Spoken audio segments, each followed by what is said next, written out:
बोला. मी स्वतः दत्तात्रय मोहन पेटकर, आमरण उपोषण स्थळ आझाद मैदान बॉम्बे. गेली 5460 दिवस मी आझाद मैदानमध्ये उपोषणाला आहे. सांगली, पुणे, बॉम्बे, दिल्ली असे 15.5 वर्ष उपोषणाला आहे. आणि टोटल कामकाज 19 वर्ष झालं चालू आहे. 2005 पासून क्लेम सुरू आहे. माझी आईकडून वडिलोपार्जित जमीन जी महाराष्ट्र शासनाकडे राजपत्रित आहे, पार्लमेंट असेंब्ली क्वेश्चन आन्सर झालेली आहे. जमिनीला लागून इंग्रजांच्या काळातला रेल्वे ट्रॅक जातो, त्याचं नामकरण साऊथर्न मराठा रेल्वे अथवा SM रेल्वे और साऊथर्न मराठा रेल्वे अथवा SM रेल्वे ही Miraj to Pune metre gauge railway track जात होता. तो 1881ला झाला. जो रेल्वे ट्रॅक 1881ला झाला त्यावेळेला भूसंपादनाचा कायदाच नव्हता. तो 1894ला झाला. त्यावेळेला भूसंपादनाचे पैसे मिळाले नव्हते. तो रेल्वे ट्रॅक महाराष्ट्र शासनाने विधानसभेमध्ये विकत घेतला 1975ला. विधानसभा प्रश्न क्रमांक 44-988, 22 एप्रिल 1975. आणि 1978ला पार्लमेंटमध्ये झाला. त्यावेळेलाही पैसे 41,65,000 मंजूर झाले. ते पैसे या लोकांनी दिले नाहीत. त्या रेल्वे ट्रॅकला जी लागून जमीन आहे बाकीची, ती पण अर्बन लँड सिलिंग ॲक्टमध्ये कमाल जमीन धारणा कायदा 1976 खाली होल्ड करून 82ला ऑर्डर होऊन 83ला राजपत्रित झाली. 85ला अपील होऊन सक्षम प्राधिकाऱ्याचा निर्णय कायम झाला.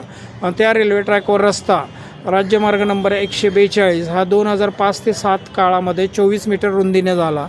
माझ्या जमिनीचं फ्रंटेज हे 600 मीटर लांब असल्यामुळे मला जास्त इफेक्ट झाला. त्यावेळेला परत माझी जमीन 1.5 एकर म्हणजे 6000 चौरस मीटर ॲक्वायर्ड झाली.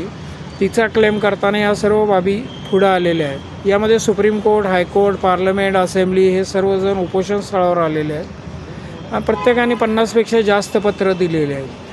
तर कलेक्टरने 4 कोटी 2012ला मंजूर केले. त्यानंतर लगेच 15 दिवसामध्ये विभागीय आयुक्तांनी 10 कोटी मंजूर केले. त्यानंतर मी आणि माझे आईवडील उपोषणाला आझाद मैदान बॉम्बेला आलो. माझे आईवडील उपोषण स्थळावरच एक्सपायर झाले.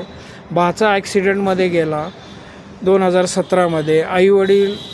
वडील 18ला गेले, आई 20ला गेली. अजून पोस्टमॉर्टम रिपोर्ट नाहीत. पार्लमेंटमुळे हा विषय थांबलेला होता. भारतात कुठेही सुप्रीम कोर्ट आणि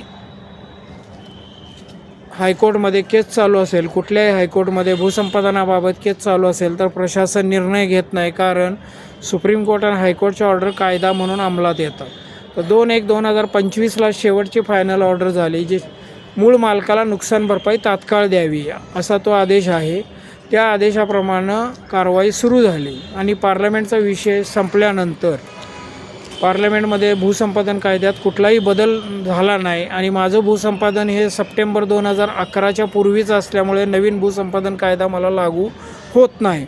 हायकोर्ट आणि सुप्रीम कोर्ट हे उपोषण स्थळावर आलेलं आहे. औरंगाबाद बेंचनं दिलेल्या आदेशानुसार महाराष्ट्र शासनाने एक GR काढलेला आहे, राजपत्र 16 फेब्रुवारी 2010. त्या पद्धतीनं सुप्रीम कोर्ट, हायकोर्ट उपोषण स्थळावर आले. IB पर्यंत इन्क्वायरी झालेली आहे. 3 ॲडिशनल CP बॉम्बेमध्ये आहेत की जे सांगलीचे DSP होते. आणि एक पोलीस महासंचालक म्हणून रिटायर झाले, C सुब्रमण्यम, ते नेपाळ बॉर्डरवर कार्यरत आहेत. तर या रेल्वे ट्रॅकवरती जो रस्ता झाला त्यात माझ्या जमिनीची नुकसान भरपाई आजच्या घडीला 23,000 कोटी अधिक वाढ झालेली आहे. दररोज गव्हर्नमेंटला 10 ते 12 कोटी व्याज पडतं. आणि ही ऑर्डर मंजूर झाली आहे. सुप्रीम कोर्ट आणि हायकोर्टच्या ऑर्डर्स कायदा म्हणून अंमलात येतात. कायद्याला अनुसरून आणि सुप्रीम कोर्ट, हायकोर्टच्या ऑर्डरप्रमाणे ह्या सगळ्या ऑर्डर मंजूर झाल्या आहेत. एक नियमाची प्रत आहे जी मी 2016ला 30/1/2016ला मला मिळाली होती. 2378 पानं मी ते लाखो पुस्तकातून शोधून काढली. ते विधानसभेच्या दर आठवड्याच्या कमिटीत एक निर्णय झालेला होता. कलेक्टरने मंजूर केले, विभागीय आयुक्तांनी मंजूर केले. तरी कलेक्टर आणि विभागीय आयुक्त मुख्य सचिवांच्या समोर साक्षीदार होतील, तिथं विटनेसेस म्हणून सही करतील आणि मुख्य सचिव फायनल ऑर्डरची सही करतील.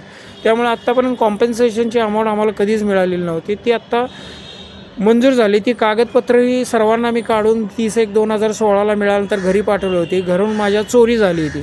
चोरी झाल्यानंतर बहिणीने तासगाव पोलीस स्टेशनमध्ये FIR नोंद केलेला होता. त्यामध्ये मला परत कागदपत्र शोधायचा मी खूप प्रयत्न केला. सगळ्यांनी पत्र दिली पण ती मिळाली नाहीत. सुप्रीम कोर्ट, हायकोर्टच्या परत हेअरिंग करून परत ऑर्डर्स चोरीला गेलेल्या काढून आणून जमा केल्या. त्या जमा केल्यानंतर मी डायरेक्टर ऑफ आर्काइव्ज माननीय संचालक पुराविलेख संचालनालय श्री सुजित कुमार उगले यांना भेटलो.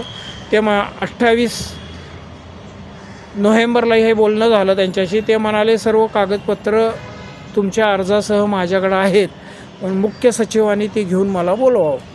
28 नोव्हेंबर टू 28 जानेवारीपर्यंत त्यांनी काय 60 दिवसामध्ये मुख्य सचिवांनी त्यांना बोलवलं नाही. 2-4 दिवस थांबून 2 तारखेला मी हायकोर्टला अर्ज दिला की त्यांना पत्र द्यावं म्हणून. त्यानंतर 7 तारखेला मी परत रिमाइंड केलं. त्याच्यानंतर 2दा संबंधित अधिकाऱ्यांना भेटलो. परवा assistant registrar PG cell Sawant म्हणून मॅडम आहेत, तर त्या म्हणाल्या मला 1 आठवडा वेळ लागेल, 1 आठवड्याने मी पत्र देतो. कारण माझे साहेब जे अगरवाल आहेत registrar PG cell Bombay high court, त्यांची जज म्हणून बदली पुण्याला झाल्यामुळं थोडंसं थांबावं लागेल आणि 7 दिवसामध्ये मी तुम्हाला पत्र देतो, मुख्य सचिवांना देतो. हे शेवटचं डॉक्युमेंट आहे. यानंतर ऑर्डरसाठी परत हायकोर्ट पत्र देईल. ऑर्डर मंजूर झालेली आहे. सुप्रीम कोर्ट हायकोर्टच्या ऑर्डर्सप्रमाणे मंजूर झालेले आहे. रायटिंग ऑर्डर बाकी आहे. एवढी रक्कम एका व्यक्तीला देता येत नसल्यामुळे अशा पहिल्या घटना घडल्यात का? टाटा अंबानी संदर्भात काही रक्कम मिळू शकते का? हां, मिळू शकते. काय प्रॉब्लेम नाही आहे त्याच्यामध्ये. त्यात काय कायद्याला अनुसरूनच आहेत त्या सगळ्या ऑर्डर्स. टाटाना अंबानीला दिलेले आहेत पैसे आणि लोकांना देतानाच प्रॉब्लेम कसा काय येतो आहे? तर राहता कुठे, जेवता कुठे, झोपता कुठे, उदरनिर्वाह कसं करता? मी सध्या आझाद मैदानमध्ये उपोषण स्थळावर थांबल्यानंतर स्टेशनवर झोपायला जातो. इथे एक स्वाद म्हणून हॉटेलवाला आहे, तो जेवण देतो. काही रेल्वेचेच आहे, BMCचेच आहे, एक भाजी विक्रेता, हे मला मदत करतात, आर्थिक मदत करतात. नेमकं चुकतंय कोणाचं आणि काय चुकतंय? नाही, भूसंपादन कायद्यात बदल होणार म्हणून डिक्लेअर झाल्यामुळं 7 वर्ष प्रशासन निर्णय घेऊ शकत नव्हतं. पार्लमेंटमध्ये भूसंपादन कायद्यात कुठलाही बदल झाला नाही. तो विषय संपल्यानंतर लॉकडाऊनच्या पिरियडमधले 3 वर्ष आणि ती 7 वर्ष अशी 10 वर्ष ह्यात गेलेली आहेत. एकूण किती लोकांचं भूसंपादन झालं होतं आणि किती रक्कम यामध्ये 1.5 लाख कुटुंब आहेत ज्यांचं भूसंपादन झालेलं आहे. या सर्वांची अमाऊंट आजच्या घडीला जर माझी 19,000 कोटी धरली तर ह्या लोकांची 6 ते 8 लाख करोड आहे. आणि आता अनेक महिन्याभराने ती अमाऊंट 23,000 कोटी होईल. त्याच्यानंतर या सर्वांची अमाऊंट 10 ते 12 लाख कोटी रुपये. जरा वेगळा विषय आहे. राणी भारत देश स्वतंत्र, तो विषय जरा परत सांगा जरा सविस्तर. भारताला जे स्वातंत्र्य मिळालेलं आहे ते ॲग्रीमेंट बेसिसवर मिळालेलं आहे. ज्या दिवशी भारत चालवता येणार नाही त्या दिवशी परत इंग्रजांना द्यायचा असा ॲग्रीमेंट आहे. The agreement between great Britain and India 1947. महसूल जो जमा होतो जो दररोजचा महसूल गोळा होतो तो संध्याकाळी 5 केंद्र सरकारचा आणि सर्व राज्य सरकारांचा जो महसूल गोळा होतो तो संध्याकाळी 5 वाजता राणीच्या अकाउंटला लंडन आणि वॉशिंग्टनमध्ये जातो. तिथनं फंड्स म्हणून येतात, त्यात ही सर्व शासकीय कामं चालतात. आपण नरेंद्र मोदीला पत्र दिलं शेवटचं कधी? आत्ता दिलं, जस्ट 15 दिवसापूर्वी दिले अर्ज. त्यांनी पण पत्र दिलेलं आहे. त्याप्रमाणे माझा जबाब आझाद मैदान पोलीस स्टेशनला झालेला आहे.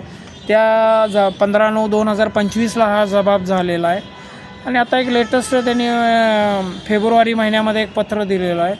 त्या जबाबाप्रमाणे ती कागदं बाहेर आलेली आहेत, पण मुख्य सचिवांच्या समोर जाण्यासाठी विलंब लावला जात आहे किंवा लागला जात आहे. तुमचं नाव, गाव, पत्ता, शिक्षण सविस्तर सांगा. मी दत्तात्रय मोहन पेटकर, 1152 विष्णू गल्ली, तासगाव, हे माझं मूळ गाव आहे. सांगली जिल्ह्यामध्ये महाराष्ट्रात आहे. आणि माझा मोबाईल नंबर आहे 7678085822 8097913270. शिक्षण? मी स्वतः सिव्हिल इंजिनियर आहे. Diploma in civil, diploma in business management. नोकरी कुठे केली होती का? प्रायव्हेटमध्ये केलेली आहे, पुणा. किती दिवस झाले आजपर्यंत, वर्ष झाले आंदोलनाला? उपोषणाला 15 ऑगस्ट 2010ला सांगलीला सुरू केलं. आझाद तिथले तेव्हापासून सुरू आहे आणि आझाद मैदानमध्ये 2012पासून सुरू आहे. उपोषण कसं म्हणता येईल? कारण दिवसभर तुम्ही खाता पिता नाही, त्याला सुप्रीम कोर्ट हायकोर्टच्या ऑर्डर्स आहेत. आता त्या उपोषणाच्या फॉर्ममध्ये ह्या गोष्टी लिहिलेल्या होत्या. ते आत्ता 2013ला इथे एक केस झालेली होती. वादविवाद होऊन हायकोर्ट आणि सुप्रीम कोर्टात केस चालू झालेली. पहिले 24 तास उपोषणाला बसायला देत होते, आता 6 वाजेपर्यंत देतात, 5 वाजेपर्यंत देतात. संध्याकाळी 6 नंतर 5 वाजेपर्यंत देतात. आणि सुप्रीम कोर्टाचीच ऑर्डर आहे की खाऊन पिऊन अलाउड केलेलं आहे त्यांनी आमरण उपोषणाला. आणि संध्याकाळी बाहेर काढतात, ही अशी ऑर्डर आहे का कोर्टाची? हां 5 वाजेपर्यंत उपोषण स्थळ चालू ठेवावं अशी ऑर्डर आहे. तुम्ही पाहिले कधी? मी पाहिली. कारण काय सांगितलं त्या ऑर्डरमध्ये, कारण काय सांगितलं? मेंटेनन्स, लोकांना राहण्याची सोय, दंगा, वादविवाद, लेडीज छेडछाड. अशा काही ऑर्डर गोष्टी बरोबर आहे? याच्यामध्ये. ऑर्डर बरोबर आहे का? हां आता लांबून येणाऱ्या लोकांसाठी त्रासदायक आहे, जवळच्यांना बरं आहे.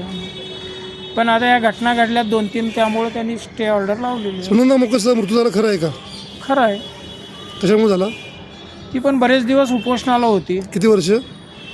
ती मला वाटतं माझ्यापेक्षा 1-2 वर्ष जास्त असेल, कमीत कमी 17-18 वर्ष असेल. तुमचा रेकॉर्ड म्हणजे सगळ्यात जास्त म्हणायचं आहे ते का नाही? नाही माझं आता ती वारल्यामुळं माझं जास्त झालं आहे.